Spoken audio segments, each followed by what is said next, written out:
G'day everyone and welcome to my art channel Brushes with Beck. Today's video is a continuation of last week's video, so if you haven't seen that one yet, go and check it out. We are continuing on with my drawing of a whistling duck on Pastelmat, and once again I am using Derwent Drawing pencils and Faber-Castell Polychromos colour pencils. Now in the previous video I talked more about, I suppose, blending those Derwent Drawing pencils on this paper and using light layers. And in this segment, I'm probably going to go more into perhaps some of my color choices, as well as a little bit of that blending as well. Now through the breast and the belly of this bird, it's still that chestnut color, and it is sort of in shadow on the left-hand side there, moving into black of the belly. So there's a nice amount of contrast in this section of the piece, and in addition, I added the white section of the wing as well, so that adds some really nice contrast and color tones into this piece. Now, I forgot to say this in my last video, but if you are new to Pastelmat, Pastelmat comes in a paper or a board, and it's obviously a paper that's designed for pastels, but it is very, very good for use with color pencils as well. It is a textured paper, which is why you get that grainy look when first applying layers of colour, but to touch it, it actually feels quite smooth. So it's a textured paper that feels smooth. It's a bit contradictory, but it has quite a fine texture and it takes layers beautifully, and it's very, very easy to blend on. So you can easily use even like a cotton bud or a blending stump to blend your colour pencils on this paper, and you get a lovely smooth blend, and you can layer over the top and build up layers and layers of colour.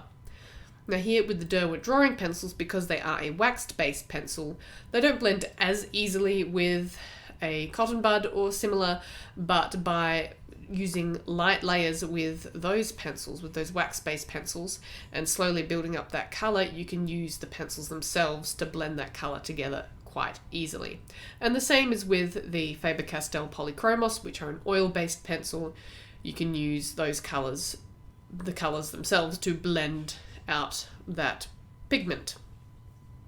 So I've started over on one or two of the feathers on the back of the bird here, and I actually find these sort of feathers quite challenging. They're all segmented from one another. You've got to pay a lot of attention to detail about where the light and shadows are, and there's a lot to focus on, and I find that a little bit overwhelming. So because this is sort of a new section that I started when starting this section of the video, I found it a little bit too much. So from there I actually moved around to the wing, and while that is segmented, it's not quite as detailed, I suppose, as the back feathers.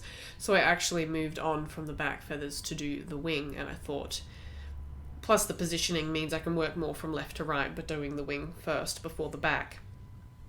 Now how you work through your piece is completely personal preference.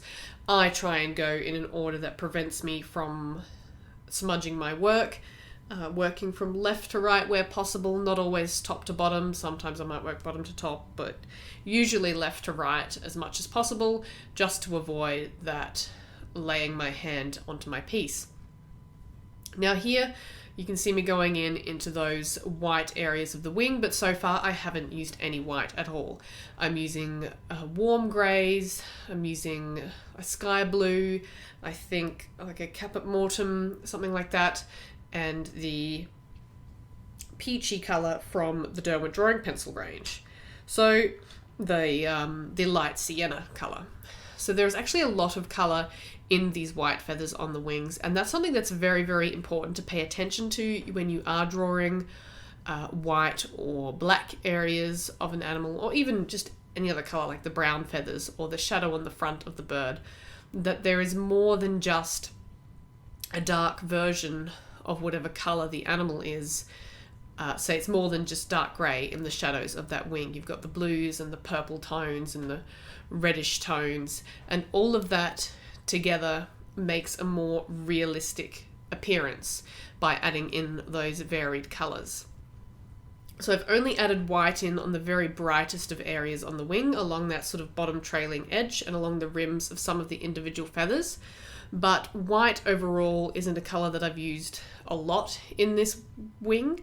and it really is more about those color tones, blending those together, putting them where they are appropriate in the piece. Now the blue on the wing might seem excessive, but in reality white feathers will often reflect other colors, so it's possibly reflecting off of the sky or off of the water that's in the background of this piece and making that strong blue color. It's also in shadow in that section, so you're going to get darker tones, and blue is often a shadowed color that you see for white when you are drawing white. So there's a lot going on in this piece, but I found it I'm finding it really fun to do. There is a lot of, like I said, a lot of color tone and sort of a bit of color theory going on, and having to really focus on my reference photo. And as always, that is absolutely crucial for any piece that you are doing, is pay really close attention to your reference photo. If you're having trouble selecting what colors to use, like having trouble seeing what colors are in your photo, I actually have a video about how to select colors for your artwork, and I will link that up in the cards above. But just briefly, one quick tip is that if you've got your reference photo open on Photoshop or similar, you can use the eyedropper like selection tool. Just click it around your photo and see what different colors are in there. And that's something I do occasionally if I'm struggling to see what colors are in a shadowed area.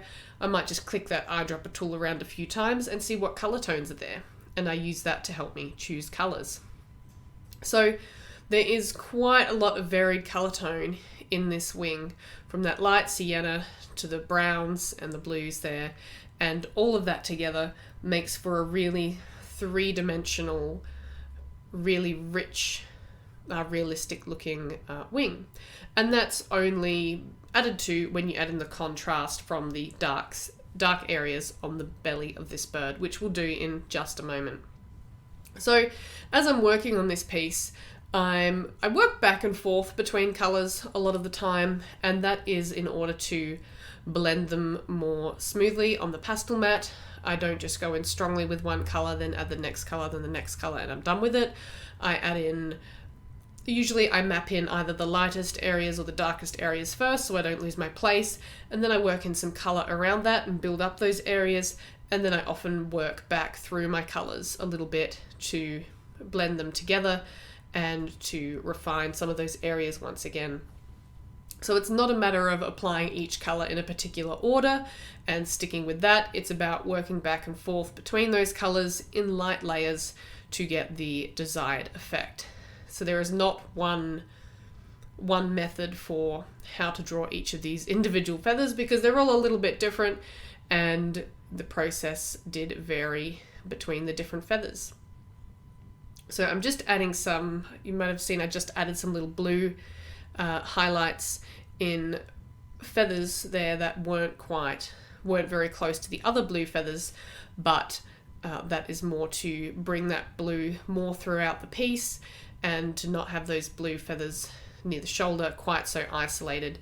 And it really unifies the piece if you are using blues in more than one location. Like using blue in my darker brown shadows on the front of the bird. That's really important to tie the whole piece together when I've got the blue in the wing there as well, and under the throat and in some of the other dark shadow areas of the bird. Now finally I've finished the wing and I'm moving on to the breast of the bird there. You can see I've been really messy with that first couple of layers there, just laying down some color. And it really doesn't matter if you're a little bit messy on Pastelmat if you're going really dark, because everything you put on over the top is just going to hide everything that you've got underneath. It really doesn't matter. You can smooth out very easily with a cotton bud, or you can blend out very easily with your pencils. So I used a light tan color and also the Caput Mortem Violet and some dark indigo under the black there to build up some color depth to those blacks. And you can see me using that light tan color again. And because some areas of this black belly are actually a little bit highlighted by the sun and some aren't, and so there's very subtle changes in color, very subtle highlights on these black feathers, and I wanted to make sure that each and every one of those was represented so that you get a realistic definition and form of the bird. You don't just want a solid black area that doesn't have any depth. It's not going to look round. It's not going to look like it's a shape. It's just going to be a flat black area. So it's important to make sure you pay attention to those very subtle changes in lights and darks in your when you're drawing animals or any shape really, just to make sure that you're really capturing that form. So as I'm working across the belly there, the colours do change a bit. There's some patterning and some different highlights as the light's hitting more of the bird. And so I was slowly mapping those in with my lighter colour pencils and making sure I had that in the right place before going in with my darker colours to surround those areas. I didn't want to go straight in with my darks and then find out I'd put things in the wrong place and not being able to cover it as easily as mapping it out with my lighter pencils. So that's what I'm doing here, mapping in those lighter areas, filling in my darks, and then refining all of those shapes. So just drawing a little bit of an outline there, and then working around the lighter areas that I've already mapped in. And as with every other place, I'm only going in quite lightly. It looks fairly dark because Pastelmat takes colour very quickly, but you don't have to press very hard at all, and you just apply colour in that area and then slowly build up those layers to increase the richness of that colour and to cover the paper texture. So the paper texture of Pastelmat is lovely to work with, and I find that because it is so textured, you don't need a heavy application to get that colour down on the page, which means it's much easier on my hand and my wrist. I'm not having to press really hard to get the colour on the page that I want, which is an issue that I have with smoother papers. So like I said, I'm not using very much pressure at all, even when I'm blending out and smoothing and applying darker pigments, like again trying to get a solid black in. I don't have to press super duper hard because the paper does a lot of the work for you. So make sure you let the paper do what it's supposed to do and don't try and fight the paper in that regard. You don't have to overdo it. So on the side of the belly there, I've just realized my couple of highlights there were a little bit too bright, so I've gone over them with some black and dark sepia and smooth them out a little bit with one of the warm greys, and just changing those color tones a little bit with some browns. I think I'm using nougat in there as well as dark sepia for the browns. And then before moving into this little area here, now this is quite a detailed area. There's some brighter coloured sort of streaky feathers, and they're catching the light quite a bit. So there's a lot of shadow and highlights and sort of things jutting, looking like they're jutting in all directions, light and shadow here and there all over the place here. So it was actually quite a challenge to do this little segment, but I found by working in the brightest highlights first and those streaks, I was able to work around those and fill in the shadows without too much trouble, and the end result was very, very pleasing. So it really is a matter of paying really close attention to that reference photo and following that as much as you possibly can to get the best result. Now here I've realized that these feathers in this location weren't quite long enough, so I went in with the light, I think the warm grey one, and I managed to extend those feathers out over the black line that I'd already drawn, and I had no trouble covering that black line there to readjust those feather positions. And that's a beautiful advantage of using Pastelmat, is that you can do light over dark quite easily. Now in this section of the piece, you may have noticed I'm using a lot more Faber-Castell Polychromos pencils than I am Derwent Drawing pencils, which I used mainly for the head and the neck.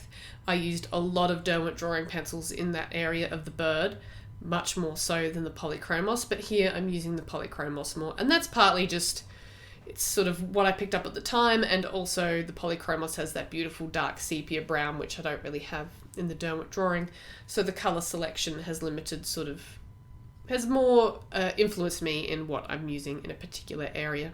So once again, thank you very much for watching. I hope you've enjoyed this video, part 2 of my whistling duck drawing. There will be more to this, obviously, we've still got more to go. I didn't want to rush this one, which is why I have done part 2 and have left more to go, because I don't want to be speeding through it and not doing it as well as I could have, and I'm able to show you guys in more detail what I have done to achieve the result that I've gotten. So thank you once again for watching. Please comment down below, give the video a thumbs up, subscribe to my channel, and I'll see you again next week for another one. Stay creative.